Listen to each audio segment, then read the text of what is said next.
Hello students, myself Anuj Singh. I welcome you all to my YouTube channel. In the previous video lecture, we had discussed about the electric dipole moment, dipole field and the electric field intensity due to an electric dipole at a point on the axial line and equatorial line. Okay. So students, previous video lecture में मैंने आपको बताया electric dipole के बारे में. What is an electric dipole? So electric dipole is a combination of two equal and opposite charges separated through a certain distance. यानी जब दो इक्वल और अपोजिट चार्ज एक दूसरे से सर्टेन डिस्टेंस से सेपरेट रहते हैं तो उसको बोलते हैं इलेक्ट्रिक डाइपोल. क्लियर? अब जो डाइपोल है, डाइपोल के चारों ओर उसका अपना फील्ड होगा, electric field, that is called dipole field. ठीक है.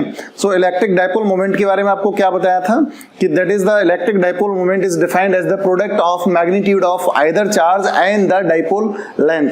That is the electric dipole moment जो है वो दोनों चार्ज जो है उसके एक पॉजिटिव चार्ज और एक नेगेटिव चार्ज, दोनों चार्ज में से किसी एक चार्ज का मैग्नीट्यूड आप ले लीजिए. ठीक है. उस मैग्नीट्यूड को मल्टीप्लाई कर दीजिए इन दोनों चार्ज के बीच में जो डिस्टेंस है, दैट इज डाइपोल लेंथ. उससे आप मल्टीप्लाई कर दीजिए तो उससे आपको मिल जाएगा क्या?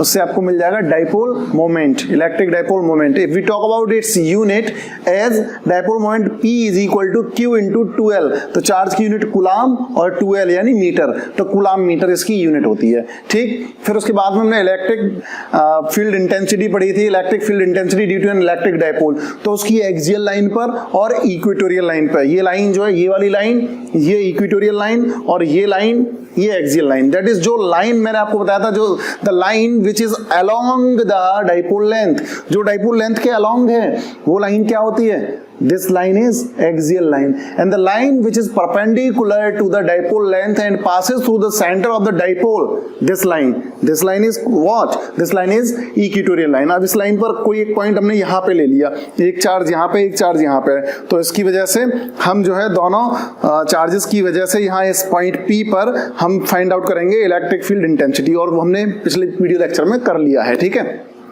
So it was all about the previous video lecture. If you have not watched the previous video lecture, then go in the playlist and watch it. Okay. So let's start our video lecture. So the topics of our video lecture will be the electric dipole in the uniform electric field, electric dipole in the non-uniform electric field, and the potential energy of an electric dipole. Okay, so our first topic is electric dipole in the uniform electric field. अब uniform electric field मैंने आपको बताया था कि uniform electric field को represent करने के लिए we use the parallel lines. तो हमने ये parallel line से यूनिफॉर्म इलेक्ट्रिक फील्ड को यहाँ पे दिखाया है. ठीक है. और यहाँ पे ये डाइपोल है हमारा AB, इसको प्लेस किया गया in the uniform electric field by making an angle theta. यहाँ पे एंगल थीटा बनाते हुए हमने डाइपोल को प्लेस कर दिया है यूनिफॉर्म इलेक्ट्रिक फील्ड में. अब देखिए यहाँ पे मैंने लिया है प्लस Q चार्ज और यहाँ पे लिया है माइनस Q चार्ज. इसका रीजन क्या है कि आपको बताया गया था the direction of electric field is from positive to negative, और इलेक्ट्रिक फील्ड लाइंस में भी आपको बताया था कि electric field lines originate from positive charge and they terminate at negative charge. ठीक है. तो यहाँ पे हम डाइपोल को इस तरह से प्लेस कर रहे हैं कि इसका पॉजिटिव चार्ज इस साइड में हो, ठीक है, और नेगेटिव इस साइड में हो. अब क्वेश्चन ये उठ सकता है कि सर अगर हमने नेगेटिव चार्ज को इधर प्लेस कर दिया और पॉजिटिव चार्ज को इधर प्लेस कर दिया तो कोई प्रॉब्लम? हाँ, प्रॉब्लम, बहुत बड़ी प्रॉब्लम हो जाएगी. ठीक है. क्या प्रॉब्लम होगी कि यहाँ पर आपको पता है कि जो इलेक्ट्रिक फील्ड होता है वो पॉजिटिव से नेगेटिव की तरफ, दैट मींस यहाँ पॉजिटिव चार्ज और इधर होगा नेगेटिव चार्ज, यहाँ पर होगा पॉजिटिव चार्ज और इधर होगा नेगेटिव चार्ज. अब आपने यहाँ पे माइनस Q प्लेस कर दिया तो माइनस Q को प्लेस करने पर क्या होगा कि यहाँ पर से इसको रिपल्सन मिलेगा. ठीक है. तो यहाँ पे डाइपोल पे जो चार्ज होगा माइनस Q, उस माइनस Q के ऊपर फोर्स लगना स्टार्ट हो जाएगा. ठीक है. तो यानी that is force of repulsion, वो रिपेल करने लग जाएगा. ठीक. तो इसको एंगल बनाते हुए हम प्लेस नहीं कर पाएंगे. ठीक है. तो आपने क्या किया है कि डाइपोल को प्लेस कर दिया bye making an angle theta in the uniform electric field. ठीक. दूसरी चीज यहाँ पे P का जो एरो देखिए आप, नेगेटिव टू पॉजिटिव, आपको बताया गया था P क्या है यहाँ पे? Electric dipole moment. Electric dipole moment की डायरेक्शन नेगेटिव टू पॉजिटिव होती है. ठीक है. ये बताया था, तो इसलिए हमने ये एरो ऐसे लगा दिया है नेगेटिव से पॉजिटिव की तरफ. ठीक. अब जब आप इलेक्ट्रिक फील्ड इंटेंसिटी पढ़ रहे थे तो उसमें आपने क्या पढ़ा था इलेक्ट्रिक फील्ड इंटेंसिटी के बारे में? That is E equal to F upon Q naught. ये आपने पढ़ा था, that is force upon charge. तो यहां से अगर हम बात करें फोर्स की, तो फोर्स इक्वल टू क्या हो जाएगा, Q naught into E. So F equal to Q E, ये हमने यहाँ पे दिखा दिया है, F equal to Q E. ठीक है, तो ये फोर्स यहाँ पे है, एक तरफ प्लस क्यू ई और दूसरी तरफ है माइनस क्यू ई। ठीक, अब इसके बाद हम बात करते हैं, अब इस पे देखिए, इस टॉपिक को हम आगे बढ़ाते हैं। तो electric dipole in the external uniform electric field, when it is placed in the external uniform electric field, then it experiences a torque. अब ये टॉर्क क्या होता है? Torque is the rotating force. ठीक है, जो किसी भी ऑब्जेक्ट को रोटेट कराता है, यानी जब वहां पे दो फोर्सेस हो इक्वल एंड अपोजिट, तो क्या कॉन्स्टिट्यूट करते हैं, क्या फॉर्म करते हैं, वो कपल फॉर्म करते हैं। ठीक है, और कपल क्या करता है, उसको रोटेट कराने की कोशिश करता है कपल। ठीक है, तो जैसे हम कार वगैरह चलाते हैं, तो कार चलाने में स्टीयरिंग जो होती है उस पर भी दो फोर्स लगते हैं। जो ये मार्कर है, अगर इसको हम जो है ओपन करेंगे, तो ओपन करने पे इसमें क्या होगा, इसमें भी दो फोर्स लग रहे हैं, एक फोर्स इधर और एक फोर्स इधर, तो इसमें एक कपल फॉर्म हो गया। ठीक है, तो ये टॉर्क लगेगा तभी जाके ये खुल सकता है। ठीक, बात समझ में आ गई? तो उसी तरह से यहां पर इसके ऊपर ये टॉर्क एक्सपीरियंस करेगा। अब ये टॉर्क कितना होगा, ये हमको स्टडी करना है। ठीक है, तो इस टॉपिक में आपको क्या करना है कि टॉर्क एक्सपीरियंस्ड, यहां पर torque experience by the dipole is equal to magnitude of either force into perpendicular distance between the forces. ये तो दोनों फोर्सेस हैं, इन दोनों फोर्स के बीच की परपेंडिकुलर डिस्टेंस। तो इसको हम कैसे निकालेंगे परपेंडिकुलर डिस्टेंस को? यहां से आप एक परपेंडिकुलर ड्रॉ करिए और फिर एक परपेंडिकुलर यहां से ड्रॉ करिए, तो इन दोनों को आप जो मीट करा दीजिए। This distance will be the perpendicular distance between the charges. Okay, तो यानी जो फोर्सेस हैं बिटवीन द फोर्सेस। अब ये एंगल थीटा है, तो ये एंगल भी क्या होगा, ये एंगल भी थीटा होगा। ठीक है, तो यहाँ पे इस पॉइंट को आप कुछ ले लीजिए, इस पॉइंट को suppose let us consider as C point. Okay, in triangle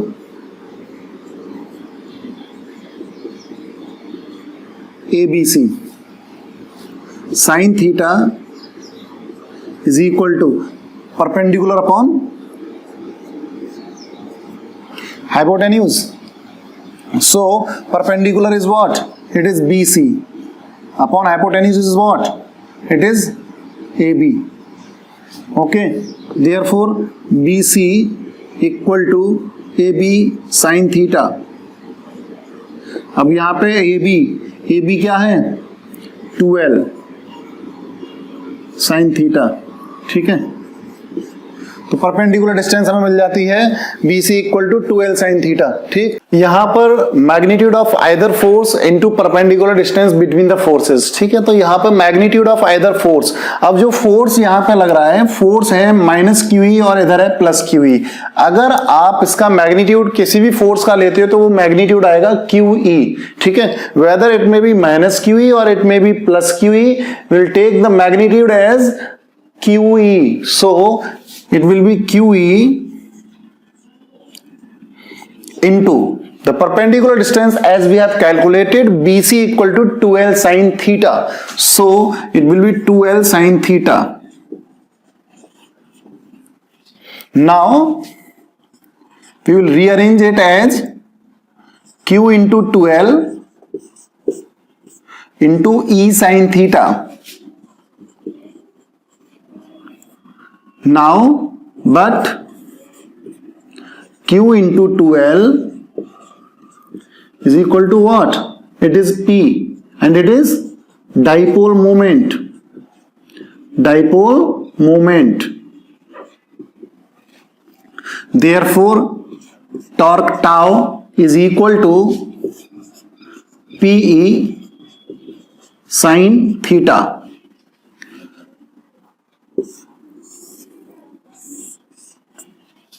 In vector form,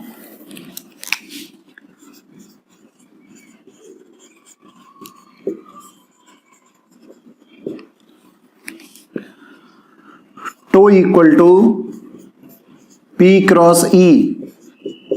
Why we have taken it as P cross E? हमने क्यों ले लिया P cross E? क्योंकि हम जानते हैं अगर हमारे पास है AB sin थीटा, तो AB sin थीटा होता है A क्रॉस B, यानी cross product of two vectors. दो वेक्टर्स का cross product A cross B equal to A B sine theta होता है, तो इसलिए हमने ये पी ई साइन थीटा है तो उसको पी क्रॉस ई, इसका मतलब क्या हुआ, ये दो वेक्टर्स, वेक्टर पी और वेक्टर ई का क्रॉस प्रोडक्ट है ये, तो क्रॉस प्रोडक्ट ही फॉर्म में हमने रख दिया इसको, तो ये हो गया वेक्टर फॉर्म में torque. So we have calculated the torque acting on the electric dipole when it is placed in the uniform electric field. Now from here, that is, you can take it as equation number first. We are seeing that this equation is containing sin theta. इस equation में क्या है, sin theta. तो जहां कहीं पे भी sin theta cos theta यानी ट्रिग्नोमेट्रिक रेशियोज होंगे, वहां पर आपको स्पेशल केसेस लेने होंगे, ठीक है। स्पेशल केसेस कुछ नहीं है, इससे नहीं घबराना है आपको।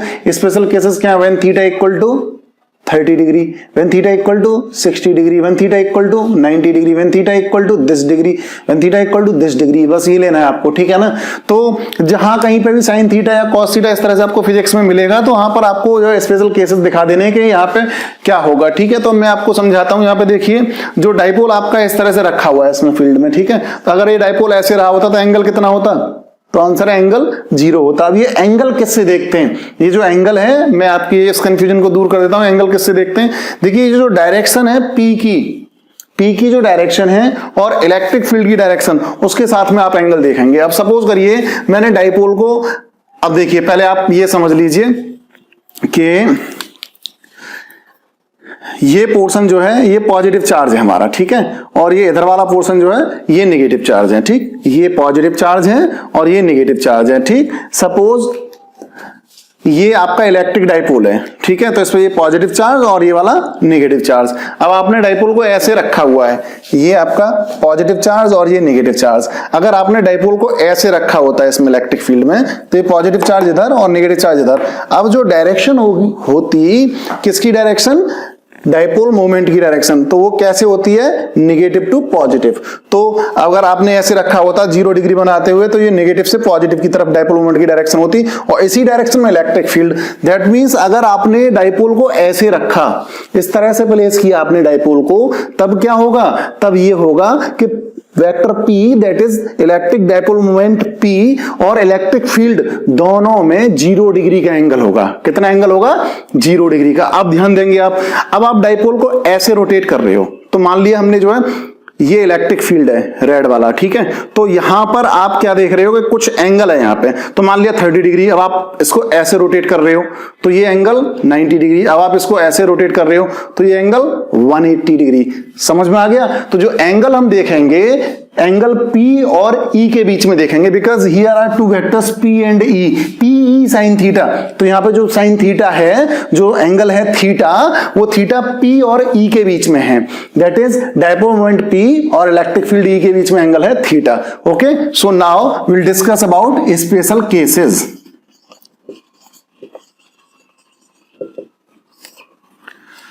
केस फर्स्ट,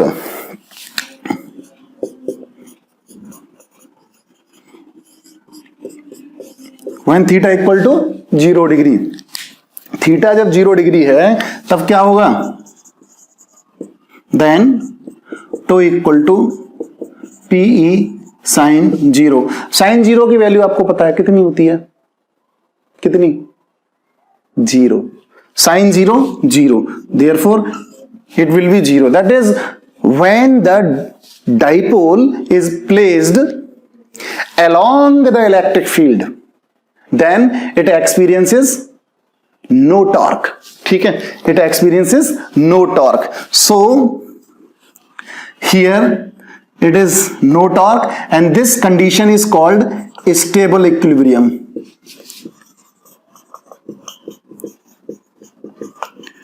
मतलब क्या हुआ, स्टेबल इक्विलिब्रियम का मतलब क्या हुआ कि यहां पर डाइपोल जो है बेचारा वो ऐसे रखा हुआ है, वो बेचारा ऐसे कैसे ही रहेगा, उस पर कोई फोर्स ही नहीं लगेगा, उस पर कोई टॉर्क ही नहीं लगेगा। जब उस पर कोई टॉर्क नहीं लगेगा तो कहीं भागेगा वो। अगर आपके ऊपर अगर कोई प्रेशर अप्लाई ना किया जाए, दैट मींस प्रेशर कैसा, पेरेंटल प्रेशर, टीचर का प्रेशर, ठीक है। तो अगर टीचर आपसे फोर्सफुली कह रहा है कि आप you have to do this work, then आप उस वर्क को कर लेते हो, ठीक है। या पेरेंट्स कह रहे हो कि आपको वहां जाना है, ठीक है, तो आप उस काम को कर देते हो, बिकॉज आपके ऊपर प्रेशर है, ठीक है। और अगर कोई कुछ ना कहे तो आप तो आराम से पड़े रहोगे इस डायपोल की तरह से, ठीक है। आप स्टेबल इक्विलिब्रियम में रहोगे, ठीक, वहां पे आपका स्टेबल इक्विलिब्रियम होगा, ठीक। अब देखिए सेकंड केस हम डिस्कस करते हैं, when theta equal to 90 degree ले लीजिए, then tau equal to P E sine 90 degree. Sine 90 की वैल्यू आपको पता है कितनी होती है? Sine 90 1 equal to P E. यहां पर ये जो वैल्यू होगी ये मैक्सिमम वैल्यू होगी,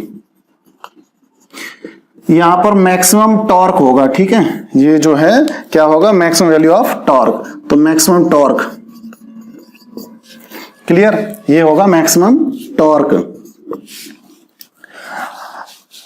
third case, when theta equal to 180 degree, then tau equal to P E sine 180 degree.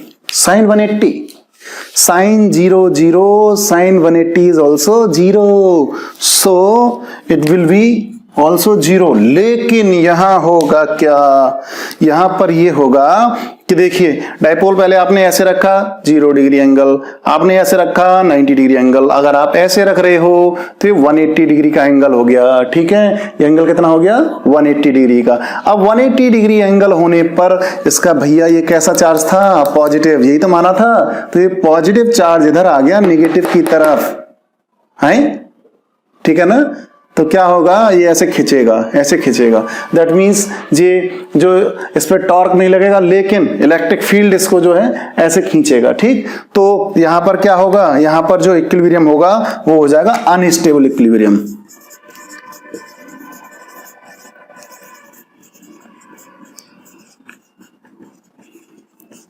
Okay, so it was all about the torque acting on electric dipole when it is placed in the uniform electric field. I hope ये topic आपको समझ में आ गया होगा।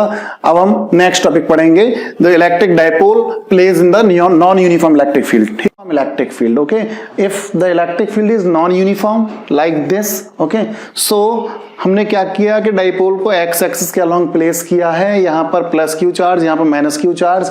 अब इस plus Q charge पर जो इलेक्ट्रिक फील्ड है, इलेक्ट्रिक फील्ड इंटेंसिटी यहाँ पर E1 है और यहाँ पर E2 है, ठीक है। तो हमने ये माना कि यहाँ पर इलेक्ट्रिक फील्ड इंटेंसिटी ज्यादा है, that is E1 is greater than E2, इसकी वजह इसके, ठीक है, क्योंकि लाइन से ऐसे जा रही हैं, तो यहाँ पर इलेक्ट्रिक फील्ड इंटेंसिटी कम होगी और यहाँ पे ज्यादा होगी, ठीक है, इस तरह से।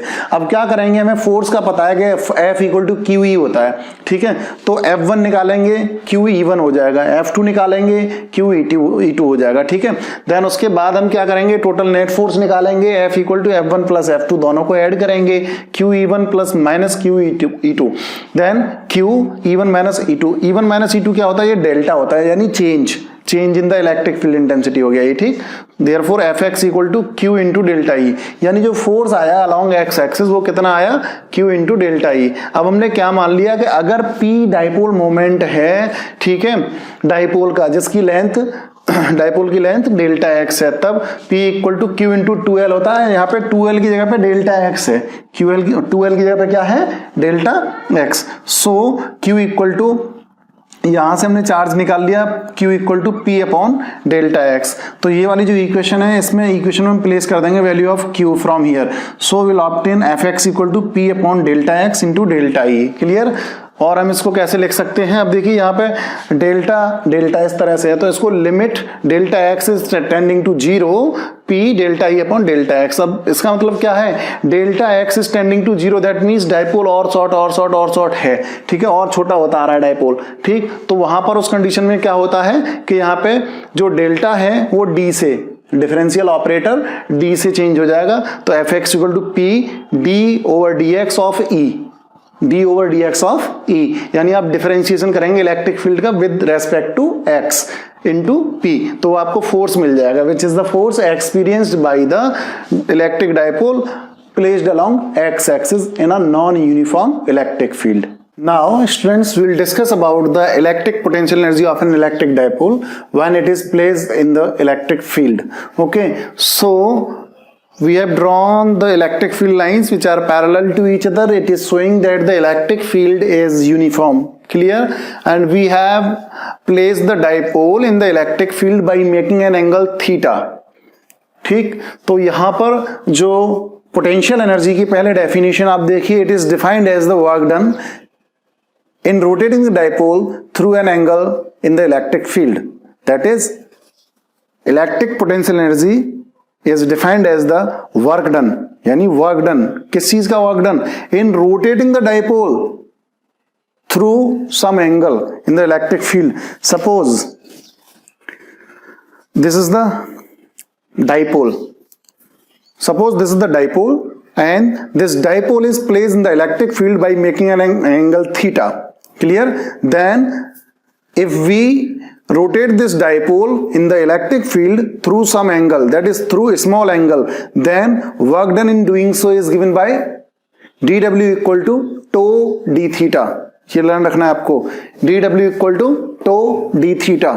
ठीक, अब सपोज करिए कि इस डाइपोल को हमें एक एंगल थीटा 1 से थीटा 2 तक लेके जाना है। ठीक है, अभी डाइपोल यहां पे है, सपोज थीटा 1 इज 0, केवल कंसीडर कर रहे हैं इसको। ठीक है, और इसको घुमा करके ऐसे लेके आना आपको। अब थीटा कितना हो जाएगा, तो अब थीटा हो जाएगा 180 डिग्री। क्लियर, सो इसको 0 डिग्री से 180 तक रोटेट कराने में जितना वर्क किया जाएगा वो टोटल वर्क डन इसकी पोटेंशियल एनर्जी की तरह से स्टोर हो जाएगा। ठीक है, तो पहले तो हम निकालते हैं कि स्मॉल एंगल में कितना वर्क किया जाएगा, तब हमारा dw होगा टो इंटू डी थीटा। फिर क्या करेंगे, फिर एक थीटा 1 से लेके थीटा 2 तक रोटेट कराने में टोटल वर्क कितना होगा, उस टोटल वर्क को निकालने के लिए हमें क्या करना होगा, जैसे dw equal to tau d theta था, तो हमें अब उसको इंटीग्रेट करना होगा। ठीक है, तो इंटीग्रेशन लेंगे theta 1 to theta 2, lower limit रहेगी थीटा 1 और अपर लिमिट रहेगी थीटा 2। इस तरह से इसको इंटीग्रेट करेंगे और टोटल वर्क डन निकालेंगे। This total work done will be stored in the electric dipole as its potential energy. So this is the topic. Okay, so firstly we have calculated the work done in rotating the dipole by a small angle. Okay, so it is tau d theta. Now the work done in rotating the dipole through angle theta 1 to theta 2, it is given by w equal to, इसको integrate आप करेंगे, integration theta 1 to theta 2 tau d theta. अब क्या करेंगे, लेकिन हम जानते हैं tau equal to previous topic जो था इलेक्ट्रिक डाइपोल प्लेस ना यूनिफॉर्म इलेक्ट्रिक फील्ड था, उस पर टॉर्क लगता है, torque equal to P sine theta था हमारा। ठीक है, तो यहाँ पे torque equal to P sine theta लगाएंगे हम, तो यहाँ पे पी साइन थीटा लगा दिया। अब क्या करेंगे, पी को इसमें से इंटीग्रेशन साइन से बाहर लेंगे, तो पी हमने बाहर ले लिया। ठीक है, will take it out from the integration sign. Okay, now we are having P integration theta 1 to theta 2 sine theta d theta. Clear, so sine theta का इंटीग्रेशन जब करेंगे आप तो आता है माइनस कॉस थीटा। क्या आता है, माइनस कॉस थीटा। ब्रैकेट में रख दिया हमने, जो लिमिट्स थी theta 1 lower limit, theta 2 upper limit, ये limits as it is put कर दी हमने। फिर क्या करा हमने अगले स्टेप में कि यहां से माइनस साइन को बाहर ले लिया, तो माइनस साइन हमारा यहां बाहर आ गया, अंदर रह जाएगा कॉस थीटा। कॉस थीटा के ऊपर लिमिट अप्लाई करेंगे। अब लिमिट कैसे पुट करते हैं, upper limit minus lower limit, तो माइनस पी कॉस थीटा 2, फिर माइनस का साइन, फिर कॉस थीटा 1। तो इस तरह से हमें मिल गया ये वर्क डन। क्लियर, ये मिल गया वर्क डन। अब इसमें कंडीशन लगाते हैं, if theta 1 equal to 90 degree, theta 1 हमारा 90 डिग्री था, 90 डिग्री पे से आप लेके जा रहे हो उसे। ठीक है, ये 90 डिग्री और थीटा 2 थीटा है हमारा, कोई दूसरा एंगल। ठीक है, and theta 2 equal to theta, then w equal to what, w will be equal to minus P E cos theta, क्योंकि कॉस 90 डिग्री क्या होता है, वो 0 होता है। ठीक है, this work will be stored as electrostatic potential energy in the electric dipole, so you can write it as u equal to minus pe cos theta, cos theta। तो इसको आप ऐसे लिख सकते हो। अब स्टूडेंट्स यहां पर आ गया pe cos theta, पिछले टॉपिक में टॉर्क वाले में था p sin theta, तो वो था p क्रॉस e। अब अगर किसी में cos होता है तो cos होता है डॉट प्रोडक्ट का, तो इसको हम लिख सकते हैं और u equal to minus P dot E. ठीक है, तो ये हो जाएगा। तो U एक स्केलर क्वांटिटी है, ठीक है। तो ये it was all about the electric potential energy of the electric dipole when it is placed in the where in the electric field. Clear. अब यहाँ पे फिर से वही बात आती है कि यहाँ पे cos थीटा आ गया, यानी ट्रिग्नोमेट्रिक रेशियो आ गया। तो यहाँ पे आप स्पेशल केसेस लगा सकते हो। तो स्पेशल केसेस के लिए आप क्या करेंगे, अब यहाँ पे हम नोट करेंगे स्पेशल केसेस। स्पेशल केसेस में फर्स्ट वही है, आप angle theta equal to, if condition लगाइए if theta equal to 0 degree, then तब आपका u होगा minus P E cos 0 degree equal to हो जाएगा माइनस पीई, ठीक, क्योंकि कॉस 0 डिग्री इक्वल टू होता है 1 और ये वैल्यू हो गई आपकी मिनिमम। ये वैल्यू कैसी हो गई, minimum. Second case when theta equal to theta equal to 90 degree, then U equal to जो पोटेंशियल एनर्जी है वो कितनी होगी, माइनस पी कॉस 90। कॉस 90 बताया था मैंने आपको कितना होता है, कॉस 90 होता है 0, तो ये U हो जाएगा 0, ठीक है। तो यहाँ पे देख रहे हो 0 बड़ा है इससे, क्योंकि माइनस पी है, तो इसलिए इसको मिनिमम बोला गया है।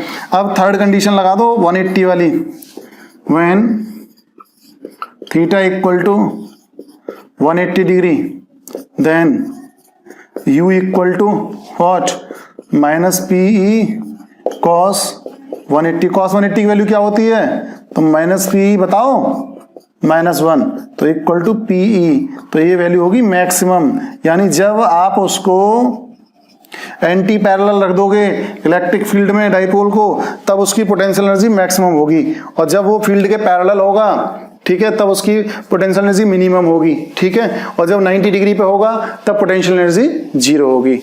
Okay students, so students, if you like this video then please share it and subscribe my channel so that the maximum number of students can be benefited by it. Okay, so आज की video lecture में इतना ही। Thank you.